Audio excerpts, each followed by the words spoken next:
Now we know now that loops and coils of current, as well as just wires, can produce a magnetic field.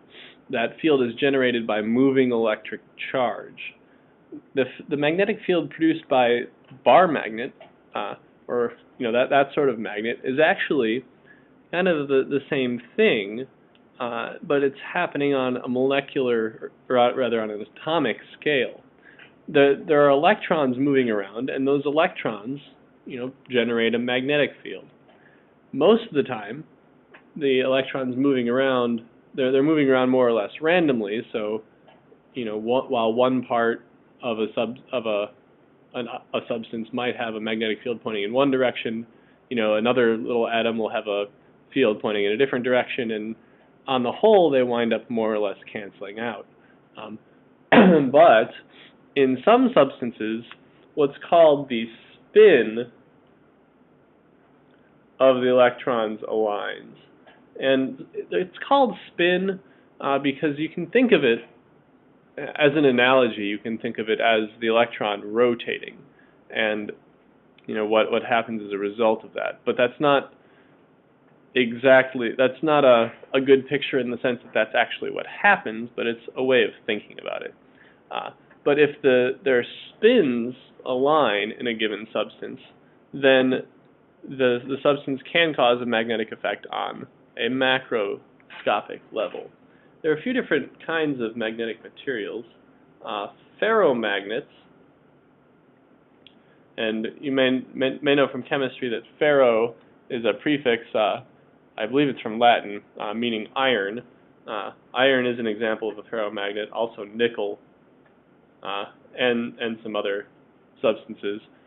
But in ferromagnets, the spins have a strong tendency to align, and these sorts of things are used as bar magnets.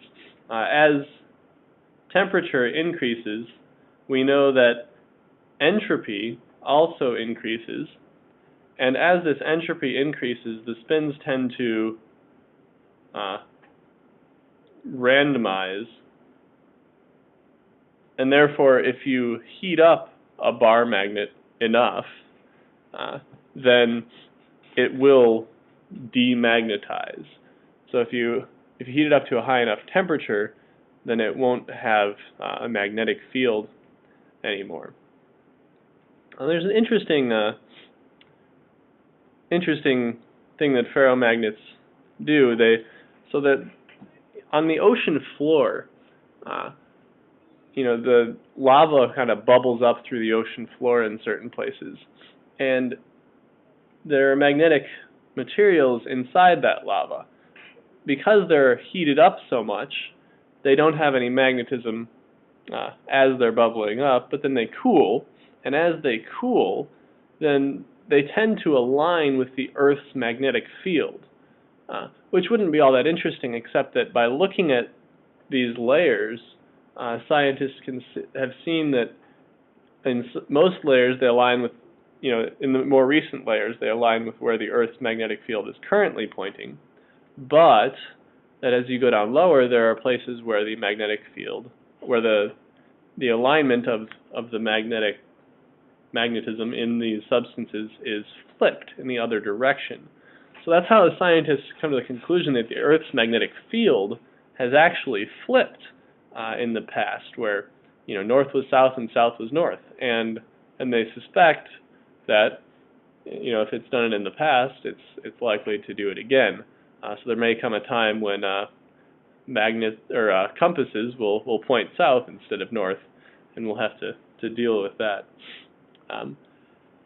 The way this spin works, one way of thinking about it is in terms of what are called domains.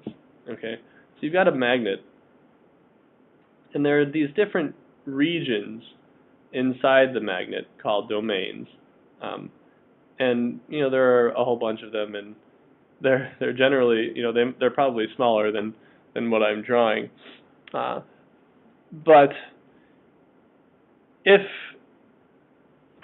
within a domain, within a given region, the spins of the electrons tend to align together.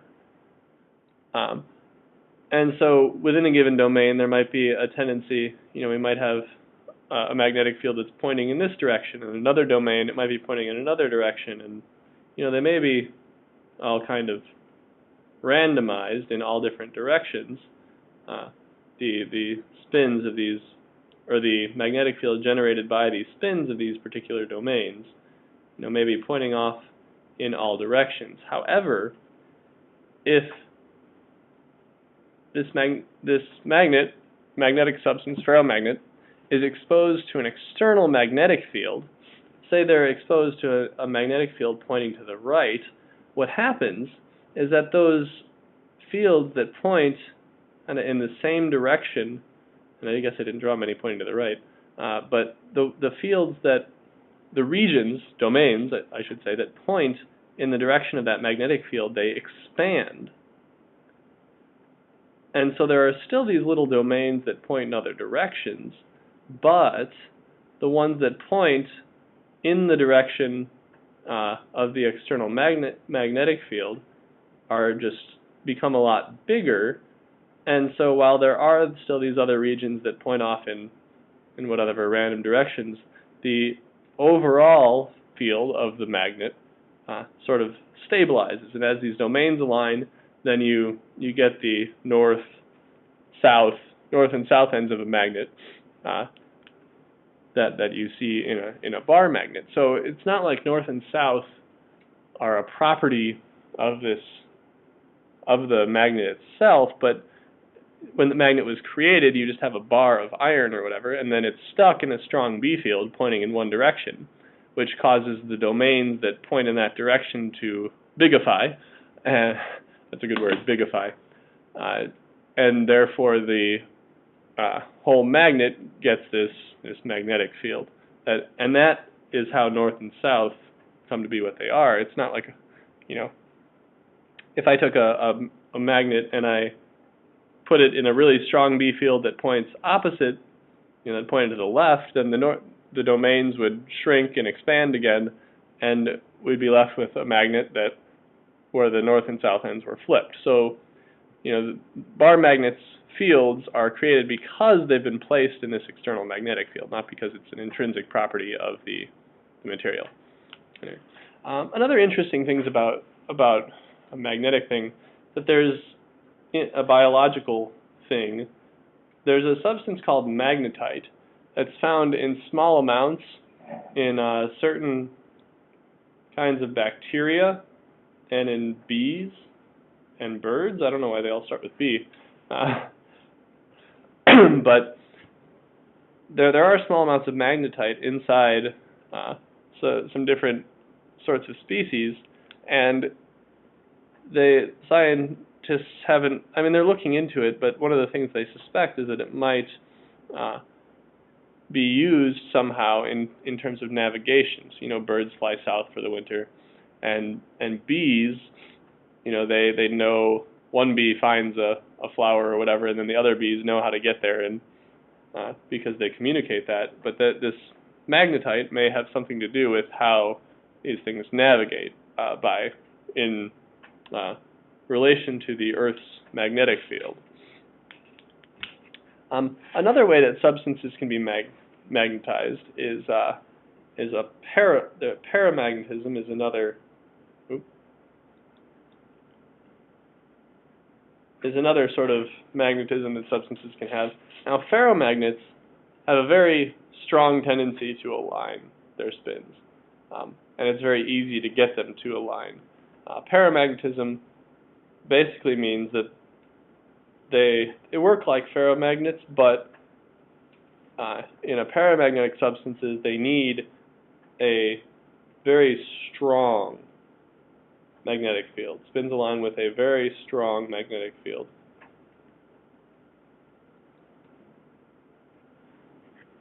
Whereas a ferromagnetic material will align with even a relatively weak magnetic field.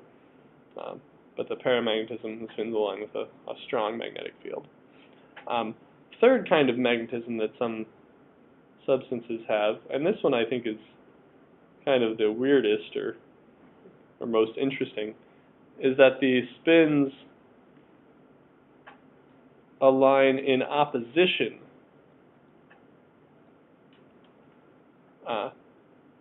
to an external magnetic field,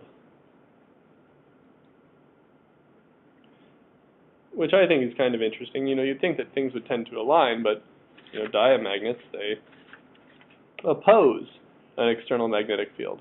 Now, this is a weak sort of effect. Like, it's a very small alignment in opposition to the field, except in superconductors. So we've talked a little bit about superconductors when we're talking about electricity. They also have magnetic properties, but this diamagnetism is pretty strong in superconductors. Now there are some interesting applications of this. I don't know if applications is the right word, but interesting consequences of this.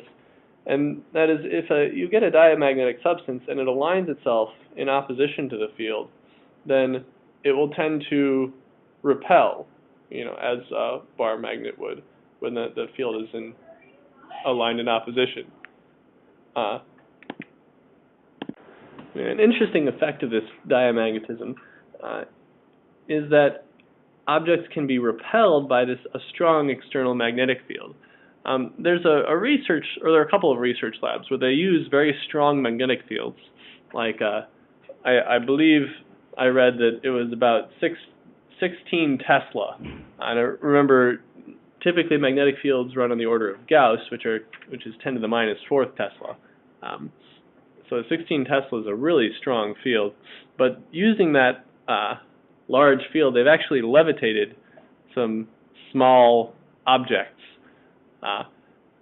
The book mentions that this one lab has levitated a strawberry, a cricket, and a frog. I thought that was pretty cool. You know, the magical floating frog. And as far as they can tell, this doesn't have any adverse effect on the frog or the cricket or whatever. The frog, it was levitated, and then they set it down and just kind of hopped around. It was probably confused about what was going on, but it didn't suffer any ill effects. So I thought that was pretty cool. Also, you know, our fingers, our bodies are diamagnetic, or parts of them are.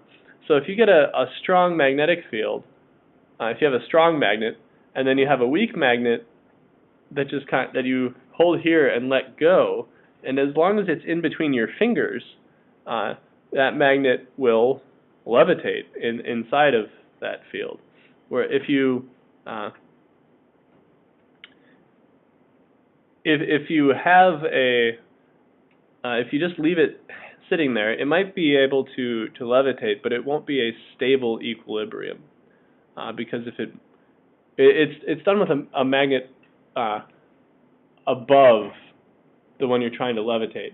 So if the weak magnet down here moves just a little bit up, it'll get sucked up into this magnet. If it moves a little bit down, then the magnetic force will be weak and it'll just fall. So there is a particular point where it'll hold steady, but if you put your fingers around it, their diamagnetic effect makes it a stable equilibrium, so that if it deviates up a little bit, it'll come back down.